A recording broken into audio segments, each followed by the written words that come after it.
sejahtera jemaat GKI Sangkrah yang saya kasihi. Semoga semua jemaat dalam penyertaan Tuhan hingga hari ini. Dan saat ini saya akan membacakan sedikit firman Tuhan. Kiranya Bapak Ibu juga dapat merenungkan dan apa yang kita bahas pada hari ini. Sebelumnya mari kita berdoa terlebih dahulu. Mari kita berdoa. Bapa yang baik, terima kasih Tuhan untuk seluruh berkat penyertaan-Mu kepada kami, kepada keluarga kami, kepada seluruh kehidupan kami.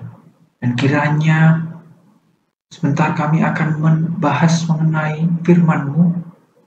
Roh Kudus-Mu memampukan setiap kami yang mendengarkan dan memampukan hamba-Mu ini untuk menyampaikan, menjelaskan. Biarlah Roh Kudus-Mu sendiri yang akan menjelaskan. Terima kasih Bapa, kami serahkan seluruh renungan pada hari ini dan kehidupan kami ke dalam tangan-Mu. Amin.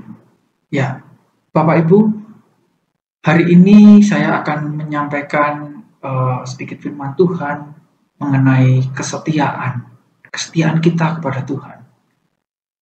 Beberapa bulan yang lalu saya sudah menyampaikan mengenai ketaatan, yaitu salah satunya adalah taat dalam kita berdoa dan kuasa doa. Saat itu saya sudah jelaskan dan saat ini saya akan menjelaskan mengenai kesetiaan kita kepada Tuhan. Nah, sebelumnya mari kita baca ayatnya dari Kisah Para Rasul pasal yang 7 ayat yang ke-54 hingga 60. Judulnya adalah Stefanus dibunuh, Saulus hadir. Ayat yang ke-54. Ketika anggota-anggota Mahkamah Agama itu mendengar semuanya itu, sangat tertusuk hati mereka. Maka mereka menyambutnya dengan gertakan gigi. Tetapi Stefanus yang penuh dengan Roh Kudus menatap ke langit, lalu melihat kemuliaan Allah dan Yesus berdiri di sebelah kanan Allah. Lalu katanya, "Sungguh aku melihat langit terbuka dan Anak Manusia berdiri di sebelah kanan Allah." Maka berteriak-teriaklah mereka dan sambil menutup telinga serentak menyerbu dia. Mereka menyeret dia keluar kota, lalu melemparinya. Dan saksi-saksi meletakkan jubah mereka di depan kaki seorang muda yang bernama Saulus. Sedang mereka melemparinya, Stefanus berdoa, katanya, "Ya Tuhan Yesus, terimalah rohku." Sambil berlutut ia berseru dengan suara nyaring, "Tuhan, janganlah tanggungkan dosa ini kepada mereka." Dan dengan perkataan itu meninggallah ia. Saulus juga setuju bahwa Stefanus mati dibunuh. Ya, seperti yang kita baca di ayat yang ke-59.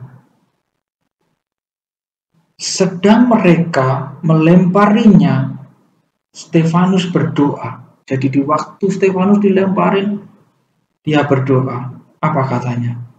"Ya Tuhan Yesus, terimalah rohku." Ayat yang ke-59 ini sangat membuka hati kita, mengajarkan kita mengenai kesetiaan. Stefanus sangat setia saat itu. Dan contoh ilustrasi dalam kehidupan kita sehari-hari. Di saat Tuhan bilang, "Hei anakku, peganglah salib," contohnya. Bapak menyampaikan kepada anaknya, pada kita, pegang salib ini yang kuat.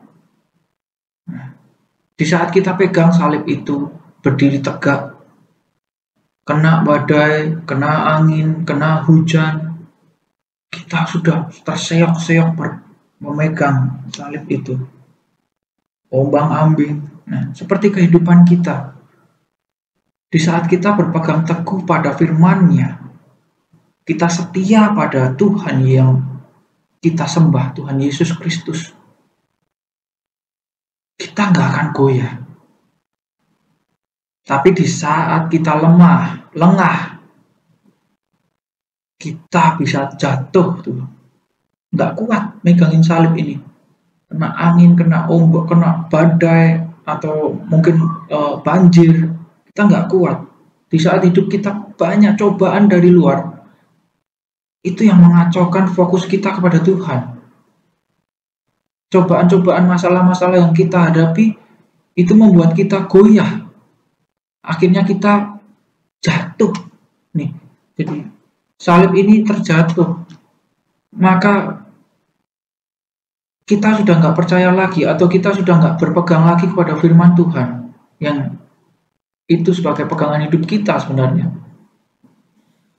Nah, dari situ kita bisa belajar juga fungsi kita untuk setia kepada Tuhan. Tujuan kita setia kepada Tuhan adalah apa?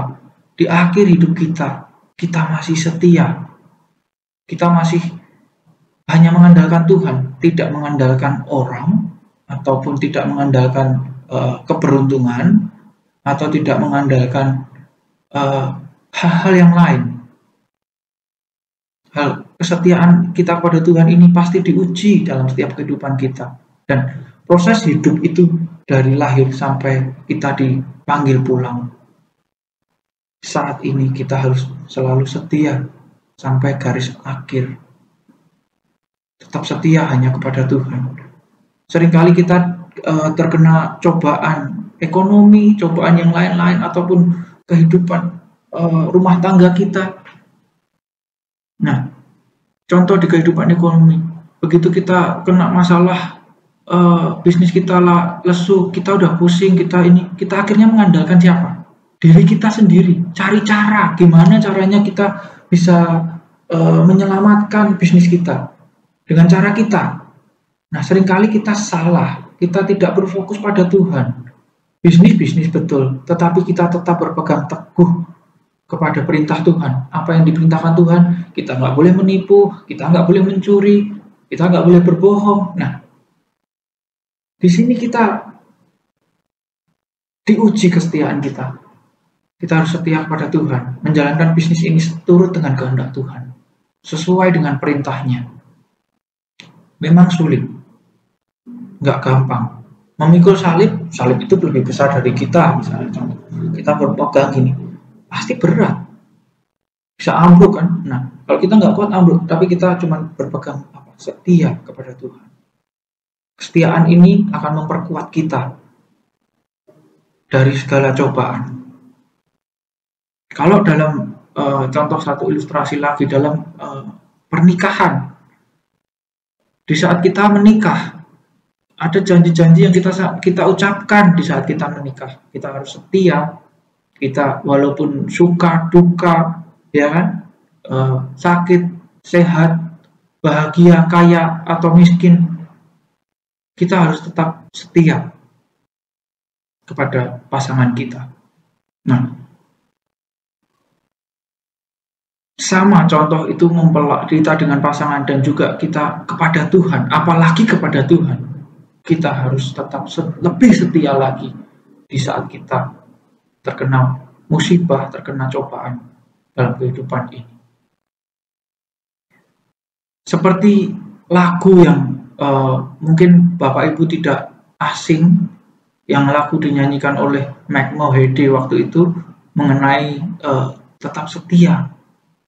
Selidiki aku, lihat hatiku, apakah ku sungguh mengasihimu, Yesus. Nah, lagu itu yang referensinya berbunyi demikian. Telah kulihat kebaikanmu yang tak pernah habis di hidupku.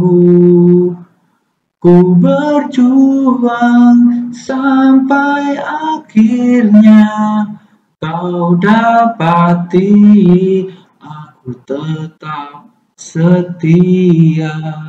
Nah, lagu itu mengingatkan kita Di saat kita susah apapun, kita harus tetap setia kepada Tuhan. Karena Dia sudah mengasihi kita lebih dahulu. Dia juga setia membimbing kita dalam kehidupan kita, memberkati kita, menjaga kita. Satu hal lagi, satu ayat lagi yang saya akan sampaikan, ayatnya dari kitab Daniel, pasal 3. Kesetiaan mereka ini mengenai Sadrak, Meshach, dan Abednego. Kesetiaan mereka ini sangat baik, sangat patut kita contoh. Saya akan bacakan ayatnya yang ke-17 hingga ke-19. Jika Allah kami yang kami puja sanggup melepaskan kami, maka Ia akan melepaskan kami dari perapian yang menyala-nyala itu, dan dari dalam tangan-Mu ya Raja. Tetapi seandainya tidak, hendaklah Tuanku mengetahui, ya Raja, bahwa kami tidak akan memuja dewa Tuanku dan tidak akan menyembah patung emas yang Tuanku dirikan itu. Maka meluaplah kegeraman Nebukadnezar. Air mukanya berubah terhadap Sadrak, Meshach, dan Abednego. Lalu diperintahkannya supaya perapian itu dibuat 7 kali lebih panas dari yang biasa. Nah, Sadrak, Meshach, dan Abednego dipaksa untuk menyembah patung yang dibuat oleh Nebukadnezar. Tapi apa? Mereka tetap setia, walaupun diancam, walaupun mau dimasukkan ke perapian. Tapi mereka tetap setia kepada Tuhan, satu Tuhan, Tuhan Yesus Kristus, Allah yang Maha Tinggi. Sudahkah Bapak Ibu sekalian setia kepada Tuhan kita, Yesus Kristus? Setia walaupun kita terkena musibah, jadi setia dalam suka dan duka. Mari kita renungkan kehidupan kita. Apakah kita juga dapat setia seperti Sadrak, Meshach, dan Abednego? Dan juga seperti Stefanus, di saat akhir hidupnya, dia tetap setia. Walaupun banyak cobaan yang harus dia lalui. Amin. Mari kita berdoa. Bapa yang baik, terima kasih Tuhan untuk penyertaan-Mu, untuk kasih-Mu, untuk kesetiaan-Mu yang sudah kami terima hingga hari ini. Dan juga firman-Mu yang sungguh menguatkan kami dalam hal kesetiaan kami kepada Engkau. Bapa, sertai setiap kami. Mampukan setiap kami untuk selalu setia dalam suka dan duka dalam kehidupan kami. Ampuni segala dosa dan kesalahan kami ya Tuhan. Terima kasih Tuhan. Dalam nama Tuhan Yesus kami sudah berdoa dan mengucap syukur. Amin. Salam sejahtera. Selamat menjalani kehidupan Bapak Ibu dalam kesetiaan kepada Tuhan Yesus Kristus. Amin.